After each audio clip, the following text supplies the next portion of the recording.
Good evening, everyone, and welcome to an episode of Unfiltered Conversations History Happy Hour. We're doing another one of these this week to close out our week.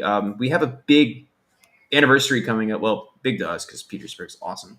But on March 25th, 1865, the Battle of Fort Stedman will take place in Petersburg, Virginia. And it's one of the, what we see coined the last offensive by Robert Edward Lee's Army of Northern Virginia, led by General John B. Gordon. And here to talk about that with me today is my good buddy, Nate. Nate, thank you so much for joining us today, man. Hey, no, I just appreciate being on. Absolutely, man. Yeah, it is. And it's been a while since you've been on, man. Lots happened. You're a doctor now. The last time you were on here, you were not a PhD, so that's pretty freaking cool, man. Congratulations. Has it been that long? Yeah, I think the last time we've done an Unfiltered, and I've been on a hiatus for a long time. So, yeah, the last time you've been on, I don't think you were a PhD yet. So, and if you correct me if I'm wrong, folks out there that watch, but yeah, welcome on and congrats, man. Hey, I appreciate it and thank you. But just I'm still Nate. So yeah, you're still Nate. I got it. As I was told, and rightfully so, I know 99% about 1% of the American Civil War. So. Okay, and you and me both, man. I know what I know. And Fort Stedman's sort of a new topic for me, as well as Petersburg has been something I've always been interested in, but just recently have taken the plunge and don't know if or when I'm coming out of that one. And so, of course, I was talking to Nate last night about Fort Stedman. It kind of popped up a little bit, and we were talking about Petersburg. And I'm like, wait a minute, that's Wednesday or Tuesday. No, sorry, Tuesday. And I work a lot. I know you work. So I figured today would be a great day to do this and just a very informal conversation about it. So this isn't going to be some 160th program, just more so a conversation about Fort Stedman, the attacking, what Nate and I have been reading about it recently. Okay. So, Nate, I'm going to let you start off a little bit and talk about kind of why Fort Stedman ends up being a target, like why this one fort on the line in Petersburg becomes a target. Yeah, well, that's kind of its own long, drawn out storyline because at this point, what Fort Stedman happens is we've established March 25th, 1865. Mm-hmm. It should be noted that Union and Confederate forces have been in and around Petersburg since June 15th. Mm-hmm. So there's been months of fighting taking place around Petersburg. And initially, the attempts to take Petersburg, they were stunted. And there were further attempts to stretch out the Union line. Some were more successful than others. Mm-hmm. I think most people, if they talk about Petersburg, they talk about the crater, which you and I kind of talked quite a bit about last night. Absolutely. I mean, there's just kind of a lot to talk about with the crater. There is. And we could make a whole series just on the crater, I think, if we were to sit down and actually talk about this. Oh, yeah. It would be easy. It would. But crater happens, doesn't pan out. Well, they keep extending the lines in August. They extend them again in September, probably to their greatest extent in September. They probably had their most success, the Union did, in extending their lines. Mm-hmm. And then ultimately winter sets in. Atlanta has fallen. Mobile has fallen. And then, of course, Phil Sheridan has won these victories out in the Shenandoah Valley. And it just does not look good for the Confederacy. I mean, as a whole. The one army that is still kind of kicking away is Robert E. Lee's Army in Northern Virginia in Petersburg. Mm-hmm. Problem is they can't give up Petersburg because if they give up Petersburg, they're basically giving up Richmond. So by giving up Petersburg, you're essentially giving up supplies, food, supplies that you could think of. And it would just not be good. I mean, you might as well just abandon the capital altogether. Right. Which is ultimately what happens. But, they're trying to hold out.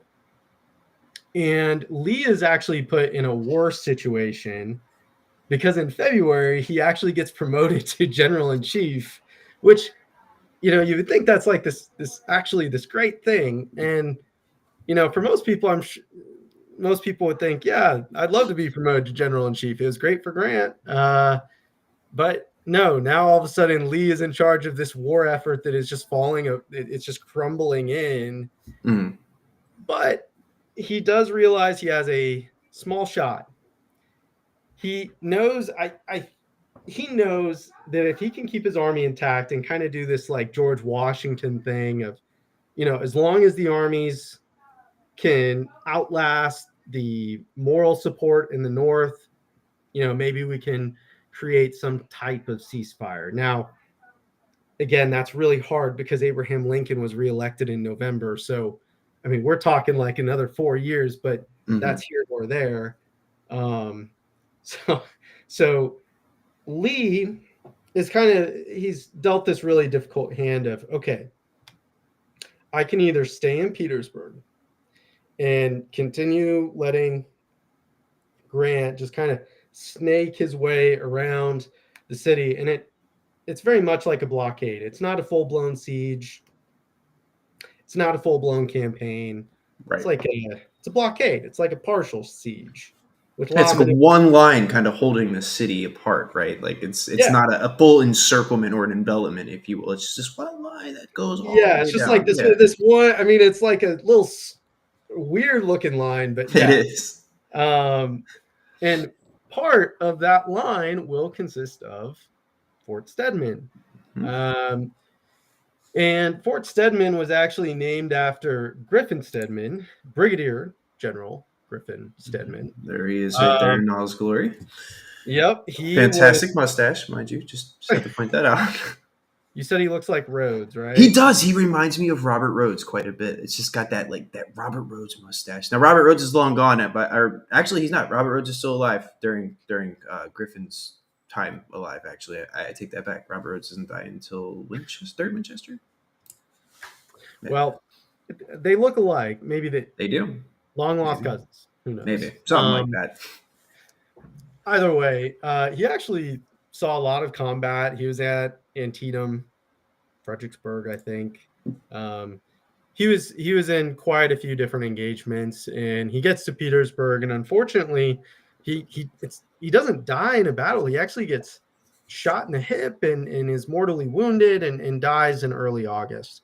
And so they decide to honor him by naming. Well, they promote him posthumously, and then they name Fort Stedman after him.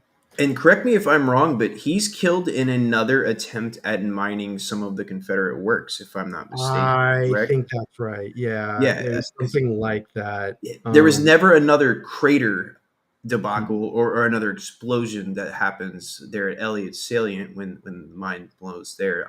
But I know there are multiple attempts after the initial crater incident to try to mine, and even Confederates themselves are mining too. And I believe if I have that correct, that Stedman was overseeing one of the attempted mining operations, and that was the ultimate cause of his wounding, a failed attempt, and he is, like you said, shot. And I think he's standing a little out of place from where he probably should have been.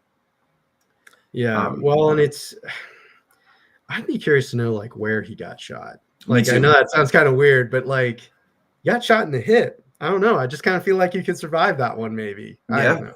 I mean, Um, I don't know the location off the top of my head, but if again, I'm going off of memory here, and I hope I'm right. And folks that are watching later on or now, if you can correct me, that'd be great. Or if you can confirm, I think it was an attempt to blow up Colquitt Salient. Because Fort Stedman itself is sitting directly opposite of Colquitt's, which is almost in the vicinity of Elliott Salient as well. It's actually one of the most intricate, and it's a very notable place if you know a lot about June 18th and the 1st Maine Heavy Artillery. You'll know the Colquitt Salient is not something you want to go up against by any means. So it would make sense that there's an attempt to mine that, given that that's almost, we say forts, but that is literally fortress-like. Like if you ever go to Petersburg, and you can see it today, it's ridiculous, and it's just like, why the hell would anyone want to charge that? yeah, no, I Yeah, mean it's definitely it's like its own little mini fortress absolutely. of sorts, right? But that's neither here nor there. I'm going off on a tangent there with Stedman. That It's just, okay. yeah, I feel like that. It'll be important to understand at least, like especially when we're talking about like the actual attack. You need to understand that the lines are extremely close to each other. They are very, very close to each other.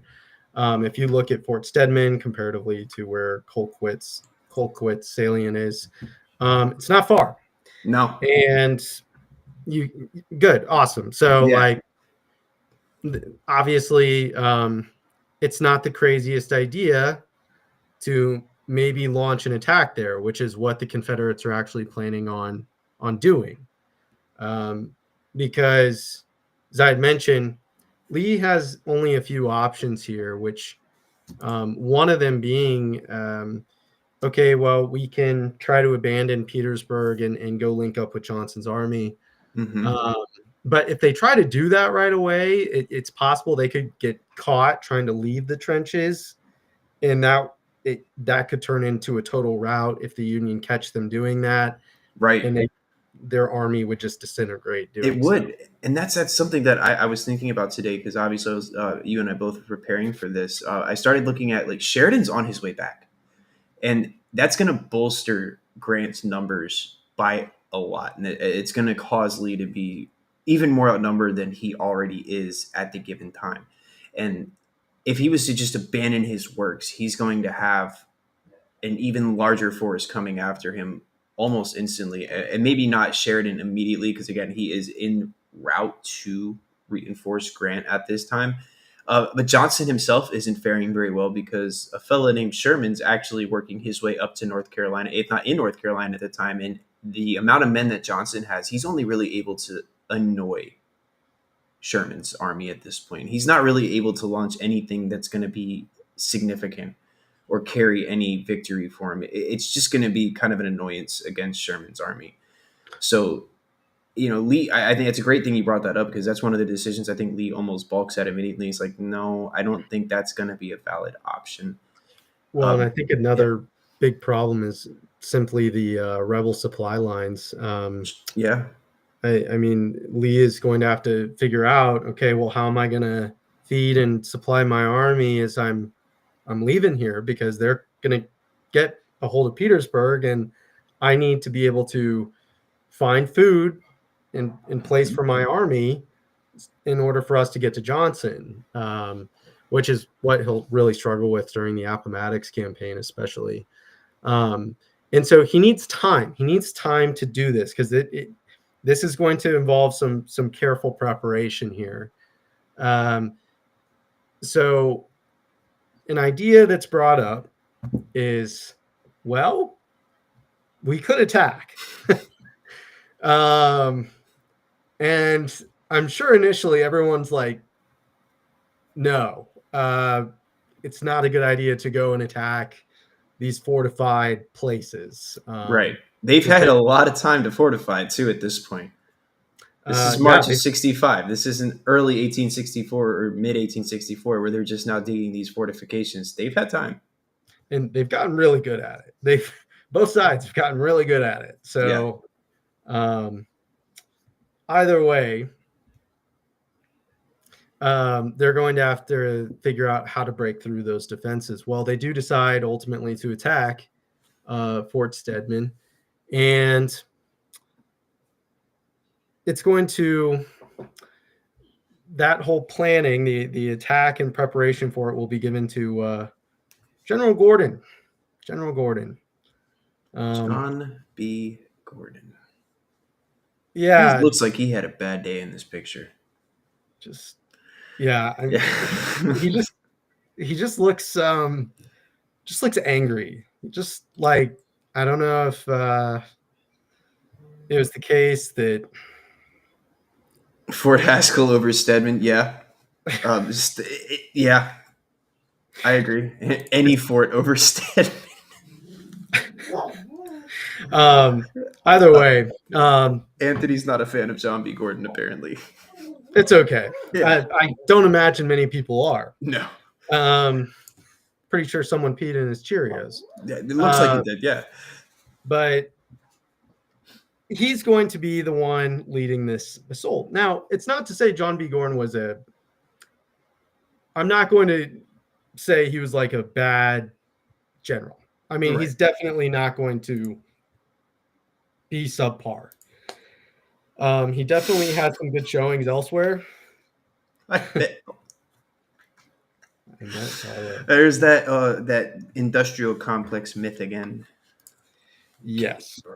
And for those of you that have not read John B. Gordon's reminiscence, Self-serving reminiscences. yeah, Yeah, those. just be wary.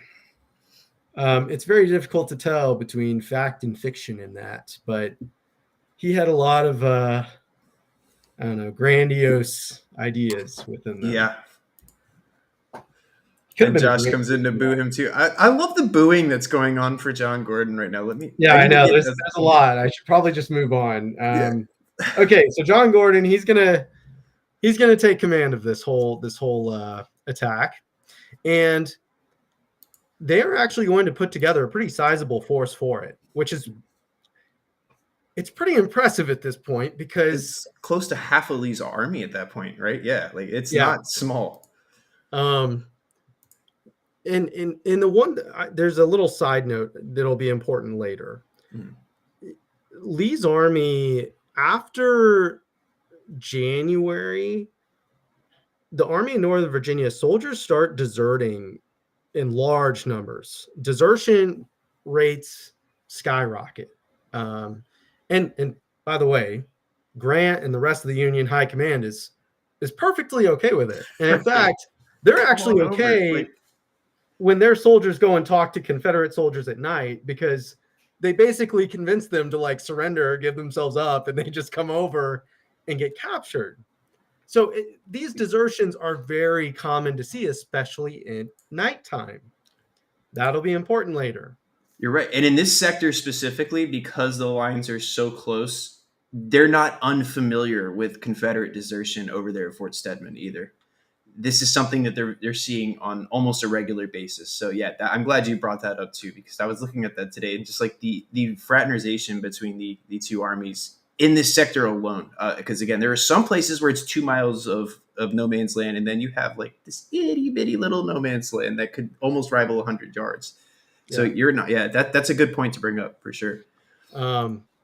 So just be aware of that. But, of course, Gordon is actually going to pull together a pretty sizable force, somewhere between like 10, 15,000 soldiers. And it's not just going to be from his corps either. He's going to use other supporting corps, whether it was Longstreet's or Anderson's, and then even requests he requests Pickett's division support him in some way, shape, or form. But And Longstreet and Pickett are up in Richmond, or the defenses around Richmond, I should say, not yeah, necessarily Richmond, but they're a distance away from this sector of the battlefield. but Lee pretty much obliges to what Gordon wants. And as I was telling Tyler before this, like it's really surprising. This whole attack is it just speaks desperation It's a on the great part of word Lee. for it. Yeah. So it should be noted that this is kind of like a last ditch effort. It's like it's Hail Mary time. So at this point, I should probably mention, it's decided that the weak point that they're going to attack is Fort Stedman. And that whole sector is actually going to be commanded by the Ninth Corps under John Park. That's John Park, and I actually have a picture of Mr. Park as well. Yeah, and Park, he actually has also quite a bit of experience as well. He served in the Ninth Corps for the longest time as a division commander. He actually was at Vicksburg. He is a Grant man. Grant definitely favored him. There's no doubt about that. He's going to pick Park over Wilcox to actually lead the Ninth Corps, but Park actually in the previous battle he was in, which was the Battle of Boyderton Plank Road, he actually had a very poor showing. So he did not perform very well within that given battle. So, I think he's kind of looking for a little bit of redemption here. But there was one letter I actually wanted to bring up really quick. and it was to John Park from General Grant. And he said verbatim, Grant told Park, he said, as there is a possibility of an attack from the enemy at any time, and especially an attempt to break your center, extra vigilance should be kept up both by the pickets and the troops on the line. Let commanders understand that no time is to be lost awaiting orders. If an attack is made, and bringing all their resources to the point of danger with proper alacrity, and in this respect, I would have no objection to seeing the enemies get through. And So, Nick brings up a good point too. He mentions that desertions were a major problem throughout the war, but especially in the last year for the Confederacy in both theaters of the war. Absolutely, Nick. I mean, especially here in Petersburg, you're losing men that can't be replaced. He's not going to be able to bring these numbers back into his army. So if they're going over to Grant, they're not coming back, and that's a loss. Absolutely. and Grant actually he realized how okay with it he was during the Vicksburg campaign, during the siege, where the same thing was happening. Where initially, when he found out, Union soldiers were talking to the Confederate soldiers, it's like, oh, this is outrageous. They shouldn't be doing that. But as soon as he finds out, right, that Confederates are like, oh, you guys have food? Okay, we'll come over. It's better than nothing because we're I'm not sorry. eating much of anything. Yeah. So we're eating rats. So of course, Grant's like, that sounds great. Well, as I just read, Grant kind of realized there would be an attack on the center of Park's Mm. line where Fort Stedman is. He tells Park to prepare for it. And keep in mind, this was a month before the attack was about to take place. So Park is pretty well defended in this area. Even though the fort looks like a weak point, Park has reserves. And he definitely is aware that something might happen. Mm. Well, I will say though, John Gordon actually is, I would argue, equally prepared, because he realizes there's going to be quite a few obstructions before actually getting into Fort Stedman. So he's going to make sure his guys actually will have like hatchets and axes to break through the what is it called in front of The abattis. the abattis? That's Yeah, it. Yes. there's a lot of obstructions in front of there too. Not just even the abattis. I'm trying to remember the chevaux de frise. You're going to have a lot of That's that running into yeah, play. yeah. Yeah, abattis also going to play a factor, but I'm blanking on the name now. But there's those logs that have the individual spikes hanging out of them as well. Maybe that is chevaux de frise. Maybe that's exactly what I'm thinking of. I honestly, we should have had like a key term list of fortification Next terms. time. Next time. Yeah. Next time. Those darn French coming up with all the fortification terms. Too bad Darren's not on here for this, but no. Darren, this is your fault. We blame you. Yep. Mr. Englishman. Either way, so he's actually going to make sure his guys have that, and they are going to attack at 4 a.m. This is going to be before the sunrise. It's going to be completely dark out. It's Because the most popular time to attack in the Civil War if you're going to surprise your enemy. It's 4 a.m. Right. Why not? Crater was supposed to be 4 a.m. It ended up 4:44, but that's okay. It was close enough. It wasn't okay. Yeah, no, it wasn't. It wasn't okay. No, it wasn't. I'll give Pleasant some credit where credit is due. That dude has stones of steel for going into the mine after it didn't blow up. Let me go find out whether the fuse went out. I think about that. I know this is so off topic, but just something to think about for a minute. Like, okay, the fuse goes out, and you go into where there are 8,000 pounds of black powder just to check a fuse. Dude's more of a man than I'll ever be in my entire life. Yeah, Henry Pleasance. I'd be too freaked out. You do it. I'm good. Yeah, Henry Pleasance, man. Go in there and get buried alive, or get blown up, or you're gonna evaporate at that point, man. Like just Henry Pleasance. Yeah. Anyways, I'm sorry. back No, to it's fine. It's back to true. 1865. Right. So anyway, um, where was I even at? Right. Okay. So they're gonna go cut up all the French term fortification stuff. Right, 4 o'clock. Um, That's our proposed time. right, and they'll attack at 4 a.m. So they actually begin their attack around 4 a.m. Now, the one Agreed, thing man. Agreed. to Agreed. Agreed. I think about that a lot. I do. yeah. The one thing, as I mentioned before, the desertion. So initially, the Union soldiers who were out actually on that picket line, and maybe I should also mention the fact too. Look, it's not like there were only designated days of battle. No, like they're shooting at each other all the time. So they have rifle pits. They have a picket line. Mm-hmm. You know, they're going out even on these like weird small raids, trying to Mm-hmm. capture enemy picket lines. I mean, they do that all the time.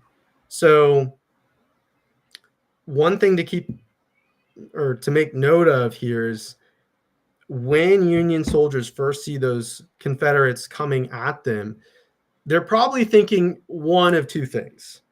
They're probably either thinking, A, these are deserters coming over to surrender to us, or B, it's probably not going to be that many guys. So if we, abandon our posts here, we'll probably just retake it in another time or something like Right. that. Well, no. This is like a full corps. Like this is a lot of guys. So they are quickly overrun and well, poor Bonnie. And we'll show him. He's actually the gentleman that's in charge of Fort Stedman there. That is Napoleon Bonaparte McLaughlin. Yes. So I What a still am name getting a and little what a Bonnie. hairdo. Me and Nate were talking about that before we go live. I'm like, the hair and the beard just don't compute. They don't. He either No. needs to shave the hair on top, be bald and keep the beard, or shave the beard and keep the hair. That's a mess right there. But I like it. Whatever. You know what? What a stellar chap that is right there. I know. But that is Nate or Napoleon B. Bonaparte. That is his actual middle name too. I didn't just make that up. McLaughlin. He is in charge again of Fort Stedman. By the way, you have to wonder what current military members must think of beards because I'm sure they're so jealous that regulations don't allow them to have that. Right, you can't Just even see like his mouth, man. Like he's no, got the yeah. like full on just like gone. There's It nothing would there. be easy to like make fun of someone and pretend like you didn't know who said that. Yeah, you don't have to cover your mouth like.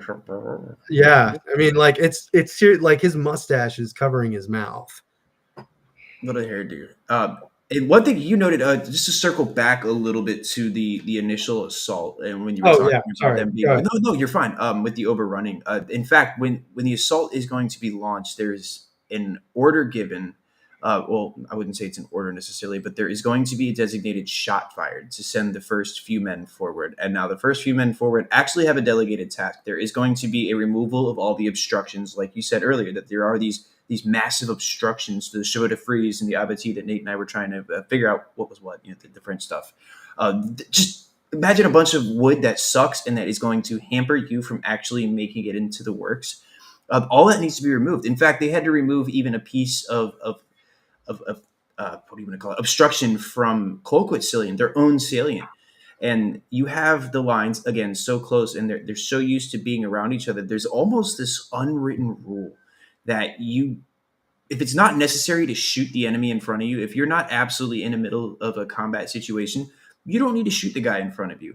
And that there's a back and forth sort of a Union officer or Union soldier on the picket line yelling over to the Confederate, "Hey, what are y'all doing? If you don't answer in the exact moment, I'm going to shoot you." And the Confederates, "Oh, we're scrounging for corn. We don't have anything to eat over here. Please let me be." All right, I'm not going to mess with you getting rations. And this whole time, they're not getting rations. They're clearing obstructions so that they can take the fort. Of course, the shots fired, and then they go forward, and there's another clapback from the Confederates that Oh yeah, we're actually. Let me give you a warning, just out of goodwill, that we're coming to take your fort. So wake up and go. Like, don't go back to sleep. Actually, get up and leave. It's interesting to see that kind of dynamic, and again, that's something you see throughout the war with the fraternization between the two lines when they're that close to each other on picket duty.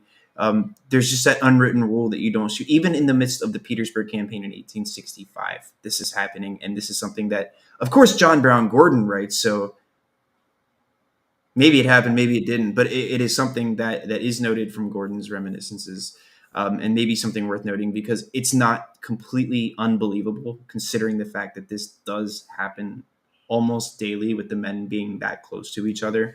But if it does happen, that's pretty instrumental because it shows you the element of surprise. They were not expecting Confederates to come over in that size.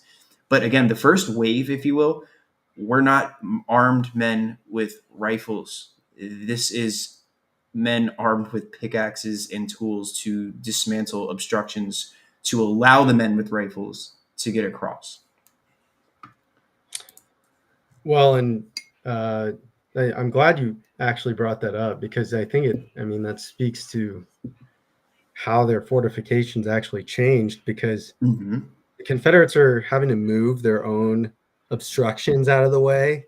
Yeah, I mean, they had like, to and clear a path, and you had to funnel. It's not a big path like most people would think. They're clearing this little pathway, and then they're going to funnel out to attack. But yet, you're right; they have evolved.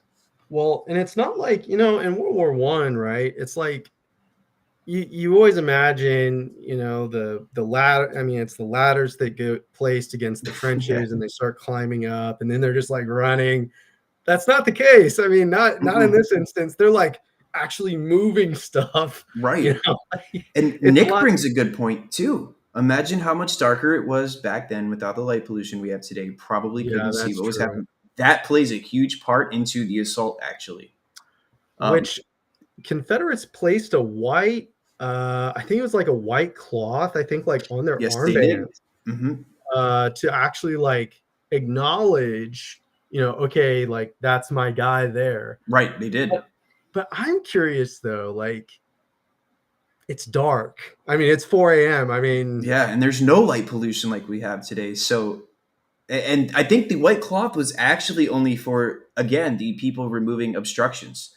I don't think all the troops got the white cloth. I think the only folks that had the white cloth around their arm were the ones that were moving because they weren't armed. So when the assault does take place, the armed guys aren't shooting at them. They're just like, yeah. whoa, whoa, whoa, man, we're trying to get you guys through. Don't shoot us. We're not Yeah. the guys you're trying to shoot. Well, I think maybe the only thing that would help is maybe seeing like the outline of like that like long cloth maybe hanging off. Yeah. Not the color of it, because like I'm thinking in my head, you can't see that. No, not at all. So that's a good point too. I mean, and that it's just it shows the planning that has to go into something like this. That again, back to the desperation. Like you're relying on a white cloth to tell friend from foe at this point. So not that so many things with Stedman you could just unpack, man. Well, they do. For those of you wondering, they do clear all the obstructions out of the Mm-hmm. way, and the Confederate soldiers, they do begin to pour through into Fort Stedman, quickly capturing and overrunning the fort. Um, and in fact, I believe in that initial run, they captured, I think, something like 500 to 1,000 Union soldiers. I mean, it was a lot. They captured it within the hour, easy. And they actually, it wasn't just their goal to capture Fort Stedman either. Right. They were going to go beyond Fort Stedman to actually Meade's Station, which is further to the east. Um, and the whole point of them doing this actually would be to force the entire Union line around Petersburg to actually contract. So that way, Union forces would have to commit to retaking this sector of the line. And they also wanted to possibly cut off like Union supplies. That was another reason for it. But like they quickly captured that, which again, that's pretty impressive because you need to understand they're running out in the middle of open ground here, still like, they're probably tripping, falling over each other, trying to get there, and they eventually do. Um, Absolutely. And Nate, this picture here, sorry to cut you off there. I just no, you're figured good. this might be worth mentioning. If you look at the picture that's on the screen now, that is actually Fort Stedman after it has been cleared of the obstruction. So this is obviously taken post-war. This isn't going to be a picture that's taken the day of or a couple of days later. This is a post-war thing, but you can actually see where the Confederates removed the obstructions there. There's a clear gap. It's not a large one by any means, and it kind of a testament to the skill that was needed to take this fort here, and the planning again that went into taking Fort Stedman. But you're seeing in this picture the clearance of that obstruction, and that's exactly what we're talking about. So to put some a visual reference to it, you can see here where there's a gap, and that's exactly where the Confederates are going to filter through. Yeah, but you're right. That's not the only target. There's stuff behind Fort Stedman that's going to need to be held in order for this to be successful. And that's when the problems for the Confederates start to take place. Because at this point, by the time they have the fort, it's like 5 a.m. And the Union Army is very aware of what's going on at this point. Oh, I should mention, Bonnie gets captured. He does. He's one of the 500 or 1,000 that get captured in that surprise attack against the fort. So he's captured, and John Park is now going to be completely responsible. That's not Park. That's not Park. That's Park. Yeah. Gordon comes back up again. No, so Park is going to be completely responsible for retaking this fort. Now, bad news for Park here. Meade and Grant, they're nowhere near. They're nowhere close. And in fact, they're actually supposed to be meeting with Lincoln. Lincoln is visiting. I actually have a picture of Lincoln. Oh, excellent. There we go. Smiling in the picture, of course, but for the sake of having Lincoln up, there he is. Well, I'm sure he probably wasn't smiling when he found out. No, probably not. Stedman, but a couple days later, maybe. Yeah, maybe. Yeah. So Grant's not there. Meade is definitely not there. So Park is now like the next, kind of like highest ranking guy. And he's like, oh, wow. So I'm like in charge of this. Well, luckily he was on his game. He immediately starts calling up for all these reinforcements and all of these different guys to begin like somewhat enveloping or be prepared to envelop the fort itself. He's going to have different brigades on each side, one on each shoulder of the fort. And he's even going to send, and I can never pronounce this guy's name. Hartranft. Thank you. Yep. He's I know because I can't pronounce it either, so I probably just butchered it, but I knew exactly what you're talking about. He's actually going to send him more towards like the rear of the fort. Mm-hmm. And just kind of, again, going back to what Grant told Park, the last thing he told Park was I would have no objection to seeing the enemy get through. Well, this is why. Because you saw that opening there, it's going to be just as hard to escape from there as it was trying to actually initially get in. Correct. Now, there's also a fort behind Stedman, too, that should be just mentioned. I have a picture of the inside of the fort, too, so it's not as big. But this is Haskell. I saw Anthony mentioned it earlier, too, in the comments there. But Haskell's another fort that's going to be kind of just situated about a mile or so behind Stedman. And this shows you the objectives that were needed in order to have this assault be successful. There was some distance to cover, and Haskell sits about a mile behind it. And that's a lot of the Union staging comes from Fort Haskell here that we were just talking about there, just to show that off in the pictures for you. No, thank you. I appreciate that. Again, it's like the small stuff that is what really matters here. And that's what really matters. Mm-hmm. You're right. Because without that, again, those fortifications are going to help Park as much to prepare for an attack as it was on the defense, because it's basically going to be his launching ground and being able to concentrate his troops. And it's going to be a disaster for Gordon, because at this point, his attack is stalled. Like, he doesn't have the manpower. He doesn't have the supplies that he needs to actually get up. And keep in mind, it's only been like like an hour and a half at Yeah, this point. this isn't a long, drawn out assault. Yeah, so like it's just a quick drive somewhere. I mean, like that's what you can think about it. So the Union are going to launch this incredible counterattack against Fort Stedman. And it is an absolute disaster for Gordon. It's quite frankly amazing he even got out, but um, the Confederates are going to suffer something like 4 to 5,000 casualties in this Union counterattack. Almost half of them are going to be captured as a result.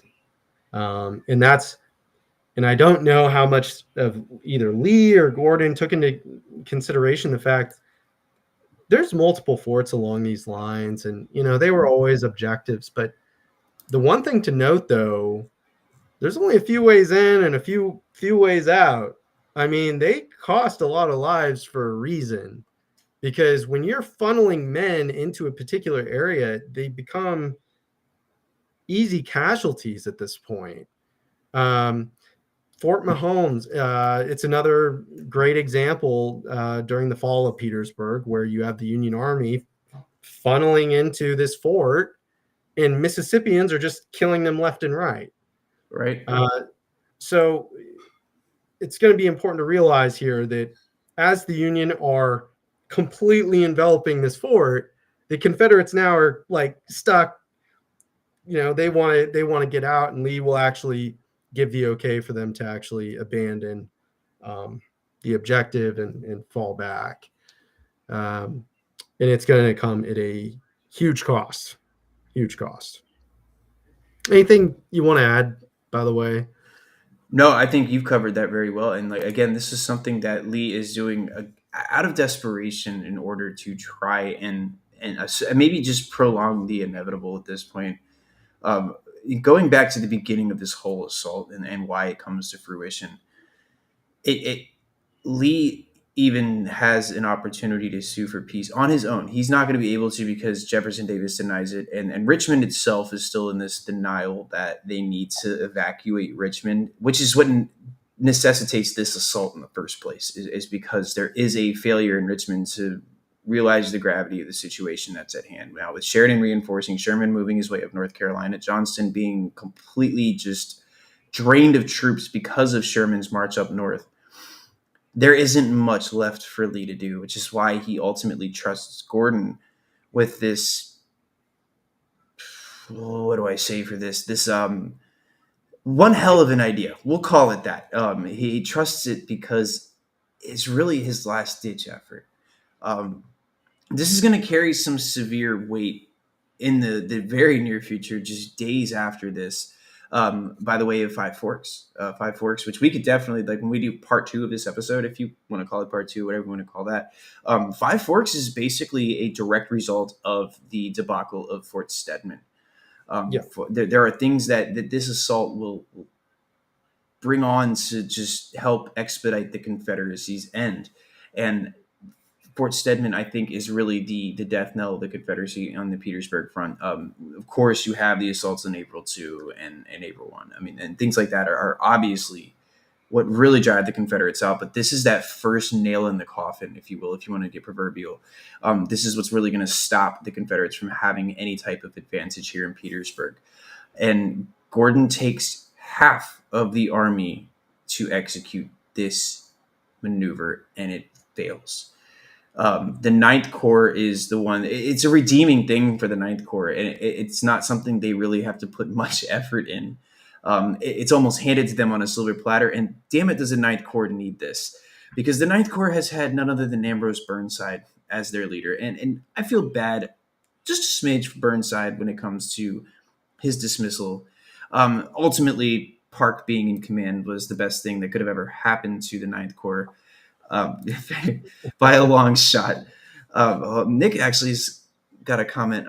Plus a bonus for the Federals. Any attack by the Confederates depleted not only resources that can't be replaced, but just think about what it does to the morale to the besieged. Absolutely. And just imagine being a Confederate failing at Fort Stedman, making it back to Colquitt Salient. If you make it back, You've gone through this entire attack and this entire assault thinking that you were going to start taking piecemeal pieces of ground. Like you're going to go from Stedman to Haskell, ultimately to Meade Station, which, by the way, was a supply depot on the military railroad that was constructed, ultimately terminating there in City Point, Mm-hmm. and nowhere near Fort Stedman. But that's Gordon's objective. He's thinking he's going to go from Stedman to Haskell all the way down to Meade Station. And I don't know the exact mileage of where Meade Station lies off the top of my head, but it ain't close. Like, this isn't something that's right there. We're going to grab it. And with his attack stalling, like Nate had said previously, he's nowhere near his objective. So this is an objective failure for the Confederate Army of Northern Virginia on May 25th, 1865. Well, yesterday you and I talked about Theodore Lyman. Well, he comes up again. Actually, he actually talks about Oh, Lyman. he talks about Fort Stedman, Does he? and he actually he said that Fort Stedman is the mine backwards, meaning the casualties are just flopped here. So going back to the Battle of the Crater, the Union, they lose roughly, I think, like 5,000-6,000 guys, something like that. Confederates, I think, lose like 1,500. It's kind of the opposite here. Mm-mm. Union lose about 1,500. Confederates lose about 5,000. That's So, ridiculous numbers for Lee to lose at this point, too. yeah, you can't lose that, especially if you're the No. Confederacy at this point. No. You cannot afford that. And at this point, too, like they're missing really important officers, veteran units. I mean, they're like, I mean, this is Hail Mary time, remember? It is. So, and this is actually going to have larger strategic implications as well, because I'm glad you actually brought up Five Forks here, because ultimately what happens is one thing that neither of us mentioned was while Lee and Gordon are planning this attack, Grant is already thinking about the next big assault on Petersburg, and he knows it's going to be one of the last or final blows to breaking the Confederate line. So Absolutely. he's This planning. solidifies it. There's a Yeah. reason why Lincoln is coming down. They're talking about what it's going to look like after the war. Yeah, Yeah. and He knows. he knows. He knows. So there's a reason for that. So this is actually only going to help the Union Army, if anything, Yeah. because now the Confederates are down 5,000 guys. And on top of that, over on Horatio Wright's Sixth Corps, just to Go the Six south Corps. of My the Ninth favorite. Corps, Oh, they're April 2, actually man. Yeah. they're going to find an opening to take this little house right out in front of them. And because the Confederates have shifted so much attention away, they are able to actually take that position right before the assault against the city on April 2nd. Mm-hmm. So, what's funny is Grant, of course, receives this report that, Park's been attacked. And, he also gets the report of how he's able to retake it, and basically just kind of shrugs his shoulders and says, okay, well, we're going to stick to the plan we have. And this is actually only encouraging news. So, let's keep pushing forward. Yeah, this isn't the creator where Grant's like, wow, this is the saddest affair I've ever witnessed in a war. This isn't one of Right. those ones where he finds out, like, oh, crap. I mean, this is huge for Grant because, again, this is giving him that opportunity to really to just keep nailing that nail into the coffin. Like, he's able to hammer that thing in. And this Yeah. is the start. This is the end for Lee. This is what brings on Appomattox in April. Like, this is literally the start of that. To Lee, this is the either I succeed or I don't. And if I don't, it's over because Well, the fact that he's going into Richmond offering to be in a position to sue for peace and also sort of bringing up to Jefferson Davis that it's time to maybe get out and dodge. Like it's time to get out of here. And well, Richmond doesn't see it that way. Richmond thinks Lee's going to save the day and cause the prolongation of this campaign, which it doesn't happen that way at all, as we know. I think Lee sees the writing on the wall here, and maybe this is just, if it works, it works. If it doesn't, I'm screwed. I've already given them the severity of the situation. Them being Richmond, they didn't listen to me. Whatever. I don't want to say he's resigned to his fate here, but it seems that way with Lee giving Gordon half of the army. Yeah, It's hard to see it any other way than that. yeah, just a few points here because I think you really touched on some interesting points, which the first being the realities of the Confederate States government were, I think that they were fooling themselves, Yeah, or they believing were that, just in utter denial. I mean, Davis especially. Yeah. Davis was probably in the most denial about this. I think for him it was probably the hardest to actually like take. And secondly, I think that Lee did see the writing on the wall. However, you see, we almost have to be careful here because it's like, if we're saying, okay, he saw the writing on the wall, then why didn't he just surrender and like end the bloodshed? Why didn't I think it's a hard conversation to have. And It I think is. there's It is. I think there's a conversation to have about, okay, well, does it have to do with like, kind of the idea of like honor or being in the military? I've heard arguments from both sides on that. I don't like, let's say the Confederates are able to put a foothold in Fort Stedman. I don't think it was ever possible for them to even like get to Fort Haskell. That just wasn't possible. No, even reading it, it seemed so out of touch. It It honestly seemed out of character for Lee too to launch something like this. That's what shocked me, is that he okayed this. yeah, and that's where this whole thing is hard for me because like we always have to accept the notion, right? Like Lee's the beast. He's the Yeah, kind of the titan, but and he's launching this. Well, I think it does speak volumes though to what happened after the Battle of the Wilderness, which is Lee basically decides after the Wilderness, I'm not going to attack Grant. I am not going to launch some full-scale attack against his defenses because I don't have the resources for that. right. If Grant wants to fight me, he can come and fight me. Well, Grant is finally able to get this guy to attack him. And keep in mind, Grant is not between him No, and Richmond. he doesn't even He's do able to, anything. Right. Grant's not even like, come on, attack me. Lee does it on his own. And Grant's like, well, that was easy. It only took 290 days, but cool. yeah, it only Yeah. it only took so long, but Yeah. but it does happen. And I think what's just so ironic about it too is, the conversations had nothing to do with each other. It's not like Grant had intelligence about, Lee was planning this. I mean, Grant definitely had an idea clearly, but I it's have one a of those. question for you. Do you Yeah. think Lee was trying to beat Grant to the punch?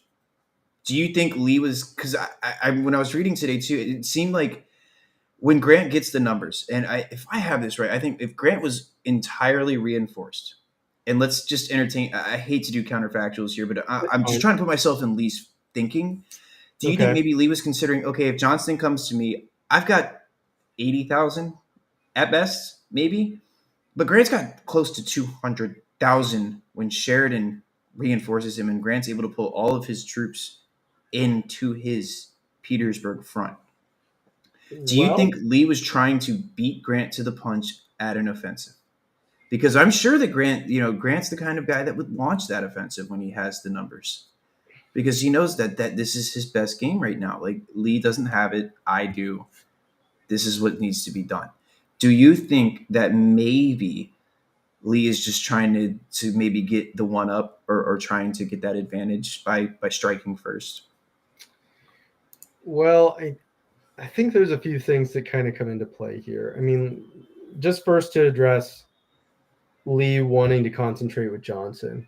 You're right. They would have, let's see, something close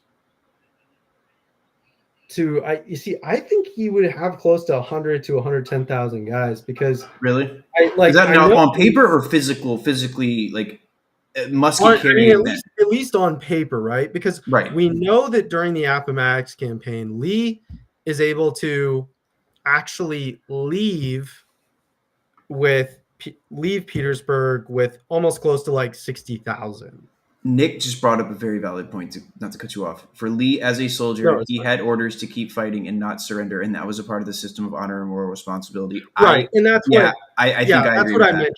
Yeah, so he and that's an argument. I mean, that's Yeah, clearly one of the things that could clearly be the case. Um, I I think that there's other cases to be made. I mean, look at Napoleon Bonaparte and his generals. Like, Napoleon wanted to keep fighting, but Marmont went to go surrender, even though Napoleon wanted to keep fighting, and his marshals pressured him to, like, you got to surrender. Like, these guys are going to die. So right. my question comes up is, like, when does the honor when does the lives of people surpass, like, the honor? That's kind of like, and I don't know how to answer that. I don't know the measurement of that. I don't know if there is one, and I'll even circle all the way back to Spotsylvania because that's something that prolongs that campaign. There is that Lee values time more than the lives of his men. That's a tough pill for a lot of people to swallow when I talk about Lee, or those that really do favor Lee. As a Virginia boy, I'm saying that, like, there is a very clear and blatant disregard for human life when it comes to the time he needs in order to construct a more formidable earthwork, just to pull back from what is known as the Bloody Angle with a Muleshoe salient, right? Like, he is literally okay with just feeding all of these men, and knowing that he can't replace them, feeding these men into a meat grinder. A brutal combat too. I mean, some of the fiercest you see in the entirety of the U.S. Civil War. But he realizes that this is a time thing. This is something that I can do to preserve more time. So in that way, when you make that argument about Lee, and that line of morality of saving the lives, and then honor, I think honor to him outweighs. I mean, let's really want to go back. Dude put his sword down and picked it up again to fight against the army he was currently commanding, and go with Virginia, and that was an honor thing for him. So there's obviously this huge clinging to honor with Lee. So I don't know. I'm with you. I don't know where that line really is, because honor is something that causes some very drastic decisions in Robert E. Lee's life. Yeah, so Yeah. I don't, like, quite frankly, I don't know even, like, how comfortable I'd even feel, like, to be like, oh, he, yes or no on that. Hmm. No, I Um, get you. I get you. I do. but going back to that question you asked, um, I like, let's just say Johnson would have something close to 100,000, Okay. Yeah. on paper, Mhm. Um, they could at least go and fight Sherman on equal footing. That was the plan. They were going to fight Sherman, beat Sherman, and then go and fight Grant. Because at this point, Grant does possess, if you include the Army of the Potomac, Army of the James, and then, He brings up another core, doesn't he? well, the Army of the Shenandoah. Yeah, that's right. But the Big issue, core. though, for Grant is, if he takes Richmond and Petersburg, who stays behind and watches Richmond? Well, the majority of the Army of the James, who stays behind to watch Petersburg, the Ninth Corps. So even during the Appomattox campaign, Grant can only pursue, actually, with 80,000 soldiers. Right. You Because, need somebody in Richmond. um, so I mean, it kind of comes down to, like, well, there's, like, again, another Hail Mary chance, maybe, but I don't know if it was necessarily beating him to the punch. I think maybe Lee was looking for, like, another kind of, like, decisive victory, maybe, like, to force the Union to, like, come to some type of peace negotiations. Um, See, that's where I have the issue, though, is like the peace negotiations were out the window with the Hampton Roads Conference, and that's something that Davis like immediately shut Lee down on when he went to the preliminaries of this Fort Stedman assault. When he's in Richmond advocating for the three options he's got, and it sounds like again this is all coming from John B. Gordon, so take it with a grain of salt. yeah, But the Sue for Peace thing is actually brought up and taken to Richmond. And it seems that the reason Davis shut that one down was because of the outcome of the Hampton Roads Peace Conference, or the attempt to have that conference. And Lincoln was just like, absolutely not. We're not suing for peace. The only way the Confederates would, and when I say Confederates, I'm referring to the Richmond government. The only way that they were going to sue for peace, or have any type of agreement there, was for them to be an independent country. Lincoln wasn't having that even in the remotest sense of the term. Like, this was not going to happen. So that's the only reason I see that being a little bit of an issue, or kind of like a fork in the road, if you will. There, it doesn't seem like yeah. Davis would vie for that, because he knows Lincoln wouldn't either. So it's like, what's the point of even entertaining that when there's not going to be a table to negotiate at? I just Nick, I go ahead. Oh no, go ahead and read Yeah, what Nick Nick. brought up something. He said, once Richmond was evacuated and the government effectively shattered, I feel like Lee knew the only real solution was to surrender to save lives, as he likely knew the war's outcome had been decided for a while once he became stuck in Petersburg. I I, mean, it, the only thing I would say, I'd only say this, and it very well could be he saw that, but there were multiple battles that took place in the Appomattox campaign. I mean, Sailor's Creek, High multiple. Bridge, Appomattox Station. Yes, you're right. Now, were those just on the trail battles, though? Were those things that just happened because he was working his way to Appomattox and they found him? Or it's not Lee necessarily going on the offensive, right? No, it's not. Yeah. But Lee is at least still trying to get away from the Army of the Potomac, the parts of Army of the James, in hopes that they can reach Lynchburg Hmm. and then go south. Yeah. Hit that railroad and catch up with Johnston that way. So the goal Right, is still to catch up with Johnston, which shows that Lee is still thinking about fighting and taking some type of offensive measure at some point. right. So maybe, I mean, maybe like it was kind of like, I'm going to keep doing what I can do until I can't anymore. And that's fine. That's totally fine. Like, Yeah, that's I that's agree. an argument. Like, and I could totally see Lee doing that. Yeah. And it's why Lee, even when Grant sent that first message, like, "Hey, you should probably surrender," he's like, I think I got a little time here. I think maybe we'll see. Like Lee's trying to buy for time, like asking Right. what what the deal would kind of look like if he did surrender. Well, then once Sheridan gets to Appomattox Station, Lee at that point is like, well, shit, like, Yeah, it's pretty much over. Like, what am I yeah, gonna do? And dude, I got a chance to actually see Appomattox Station. I over the past year, and even over Christmas break, I worked. I don't call it breaks. I was working, but I had to fill in at Appomattox, and I got to see Appomattox Station. It's this very small parcel that's been preserved, but thankfully there is something. But I've studied it a little bit down there, and yeah, there was not a fighting chance in hell that the Confederates were going to win Appomattox Station. That was just absolute dunzos, if you will, to coin the youth of today. Like, they were done, there was absolutely an done. attempt. There was an attempt. That was it. Yeah, there was an attempt. You're right. But Custer was a badass down there. I'll have to give it to him. Like, you're seeing Custer at his best at Appomattox Station, 100%. Like, this. Oh my god, Yeah, I don't mean to laugh at it, because these are men getting killed, of course, but just if you look at the campaigns as a whole, from 61 to 65, and you see Custer at Appomattox Station. Is it? It's not the Richmond Howitzers. Who the hell was it? Oh, I should know who it is off the top of my head, but I'm blanking. But cavalry versus artillery, dude. Like, that's where we're at now at Appomattox Station. Like, it's down to the point where it's artillery and cavalry fighting it out. yeah. It's over. They're burying tubes up in like Buckingham County.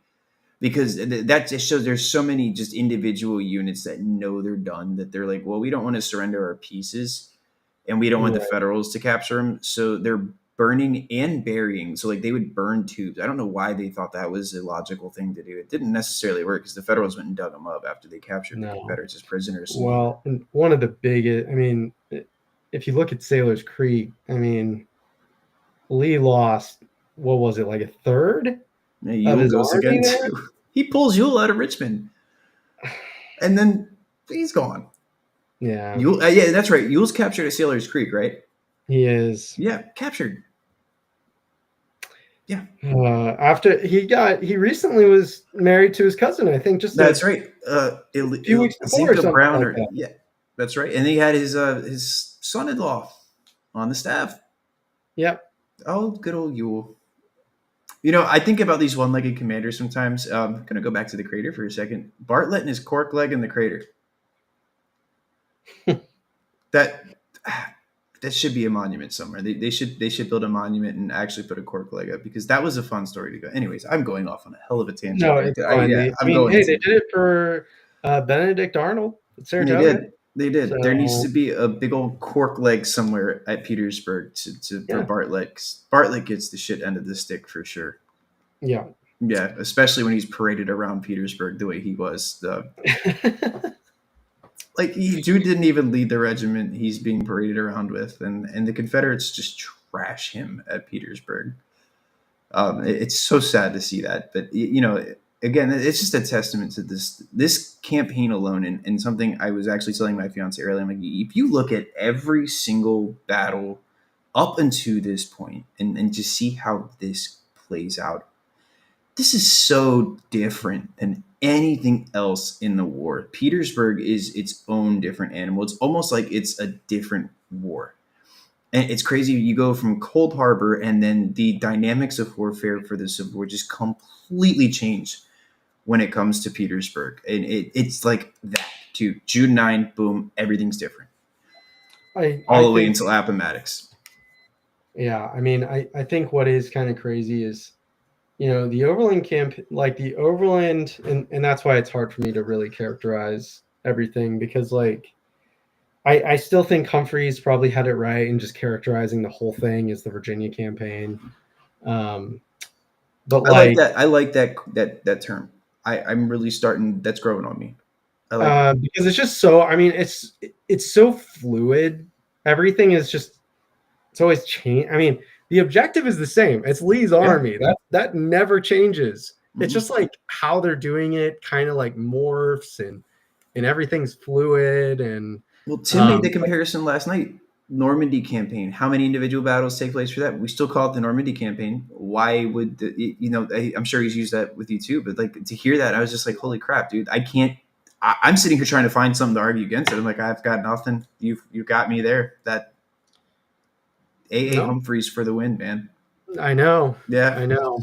The most dry account Yeah. of the war with the best characterization. It's So like Doubleday's Chancellorsville. It's it's a cure to insomnia. You're not gonna have some exciting book, but it's valuable, and to say it's the true. least, it Yeah, is. Well, yeah. Just Nate, like Gordon's. yeah, I mean, if you that's want a good plural story, though. if you Yeah, want if you want a good story, check out Gordon. you should. I think there's a part two in order for this, because we could go on Petersburg. I could sit here with you till 2 in the morning talking Petersburg. Oh, no doubt. Oh, No doubt. 100%. So we'll continue some more Petersburg stuff for those that are watching. I want to thank you guys for tuning into this Unfiltered Conversations History Happy Hour tonight with Nate. Nate, thank you again for popping on tonight, man. Well, And thanks for having me. I oh, appreciate dude, it. anytime. You're always welcome here. But we're gonna have another couple Petersburg chats. That's gonna be when we're not doing formalized programs like the Unfiltered Author Talks, which are I love it. I love it. That stoneware mug. It looks all too familiar. I sell the Manassas ones of those, so I know. I need to get one. I don't have a Petersburg one yet. I've got Chancellorsville, Appomattox, and Fredericksburg, and Manassas, but I don't have Petersburg. That needs to Yeah. add to the mug collection. I even have Montpelier for some reason. Well, it's close to you. Just drive on It is. down. Yeah, I working on that. Nick, thanks for joining tonight, man.